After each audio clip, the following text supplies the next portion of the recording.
I have to say I'm not hugely fond of accountants, and there's an element of trust there. We'll talk about that.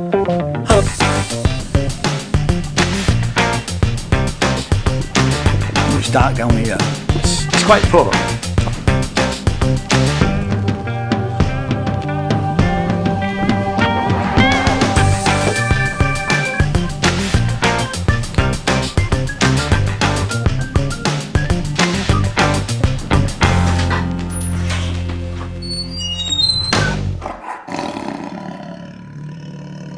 Hello, my name is Ian J. Cole. Welcome to my channel. This channel is all about music and art, and this is a series of videos about how to start a UK-based record label. And if this is the first time you've been here, have a look at the other videos. This is video 18, which is about artist management, but we've gone through publishing and all of the other stuff prior to that. What we're going to do is we're going to have a look at what are the 6 particular types of music manager that we come across. And the first one is a personal manager. Now, a personal manager will get involved in the counselling and advising of the artist on all matters relating to their musical career.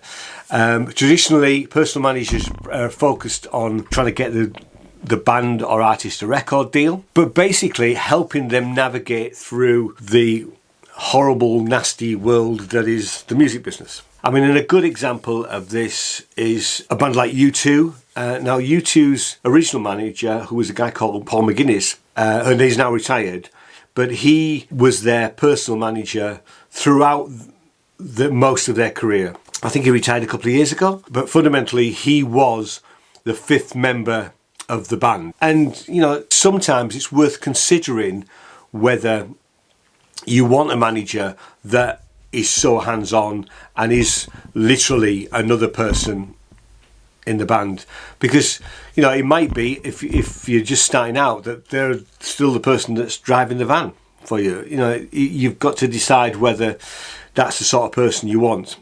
I mean, bands that I've been in, I was in a band called Bloody Marys, and we had a manager, and he wasn't that sort of person. The other thing that a personal manager will do, although he'll run all the day-to-day business for the band or artist, but he will be maybe looking at sponsorship deals, or maybe trying to get the music placed in a TV advert, that sort of thing. So there's lots of things that the actual personal manager.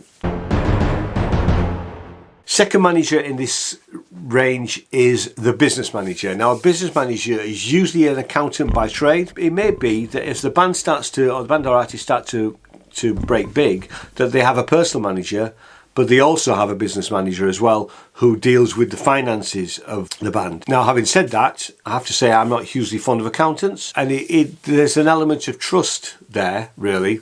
But the business manager would usually take care of making payments to, you know, musicians, backing singers, roadies, tour managers, whatever's needed to get the artist or the band making things happen, really. They would also be dealing with the intricacies of the tax system. Here in the UK, that means that they will be probably sorting out the band's or the artist's relationship with HMRC, which is how we pay taxes in the UK, and managing the purchasing of equipment and business expenses and all of that sort. And if there's a record company advance involved, then the business manager will probably have some control over that, and they ought to have some control over it. So, you know, the days of large record company advances are pretty much rare these days.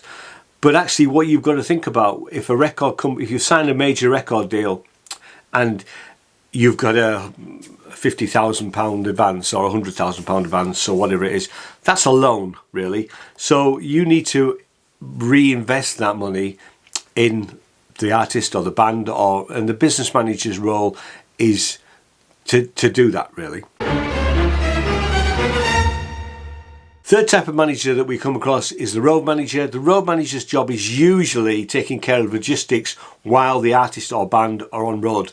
He's the guy or girl who will get you up in the morning to make sure that you're going to make the next flight to wherever it is that you're going. He'll probably be responsible for all of the monies that's involved while you're on the road. The main reason is so that the artist can focus on the performance and interacting with the fans and not be distracted by picking up the money at the end of the night, if it's that sort of thing. It could be that the road manager is on a smaller tour, would also be the tour manager.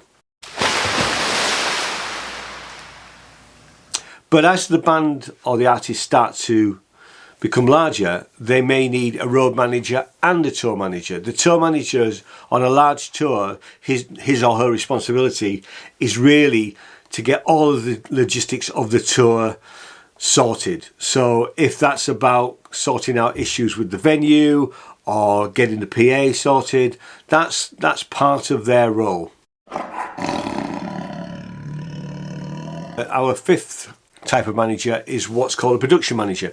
Now these, you'd only really see a production manager on very large tours which involve major record labels, and production managers work closely with tour managers and the business manager, and it might be about certain details that have to do with the production of the show, like renting the sound, video, lighting equipment, dealing with trucking issues if it's a really big tour. The production manager may also deal with the publicity for the show, as well as assisting with schedules and coordinating of crew and local, the fact that you may only, there'll be so many people that you use locally. So if you need 15 people at each venue along with the crew that's on tour, then the production manager will sort all of that. And lastly, there is what's called a technical manager. A technical manager is usually the person in charge of the set design, the construction. Now these are obviously on really, really large Beyonce, Taylor Swift type shows, really.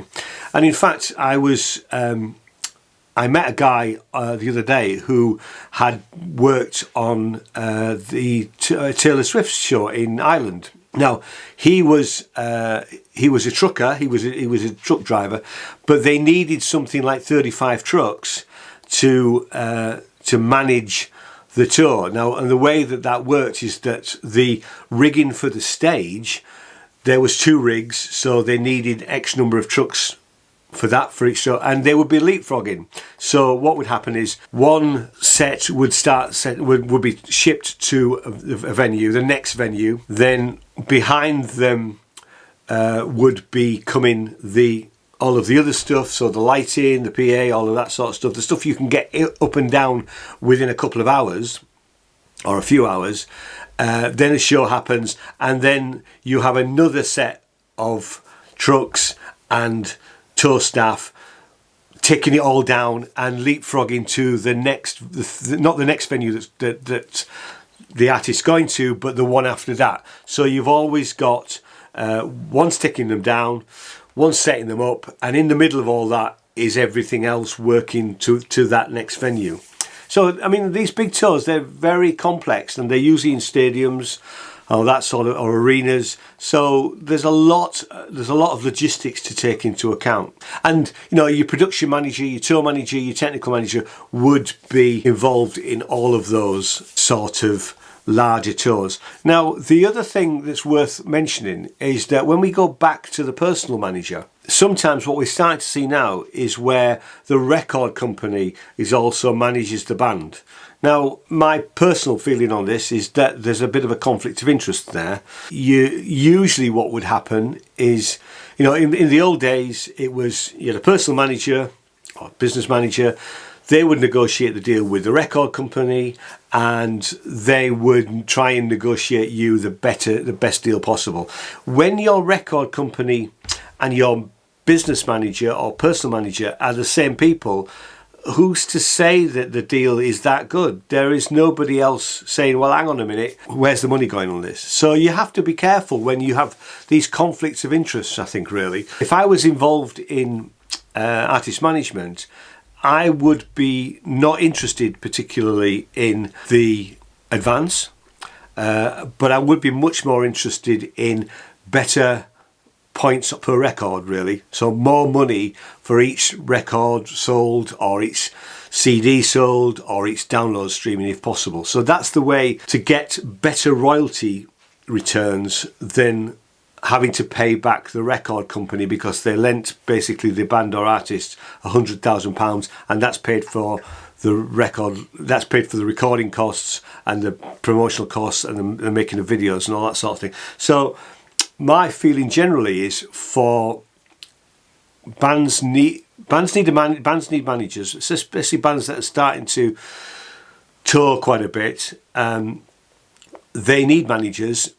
That person, for me, should be part of the band, so they should be on an equal footing with everybody else. So if it's a 4-piece band, all the money is split 5 ways. None of this sort of 15-20% off the top, which you sometimes see with some personal or business managers. I really like the idea of one person sort of really being in that band's or that artist's corner. Another example would be Lorde. Fantastic singer-songwriter. Now, her manager found her when I think she was about 14, and it took a good couple of years to get first album done, to put her with songwriting partners, that sort of thing, and saw something very special in her as an artist and tried to make it happen for her, and he's clearly been successful at that. So I would be much more concerned about management companies that have got a stable of artists. Are you always going to be at the forefront of their interests, or are they busy working on another artist's tour that's coming up? So you really do need someone in your corner. So my personal preference would be to go for a personal manager that becomes part of the band and takes the same risks and reward as the rest of the band. If the band are putting a load of money in, the manager should be putting his or her share in as well, and vice versa. When the royalties start to come in, they reap the rewards with everybody else. Okay, so if you've got any comments or questions, please post them down below and I'll try and answer them.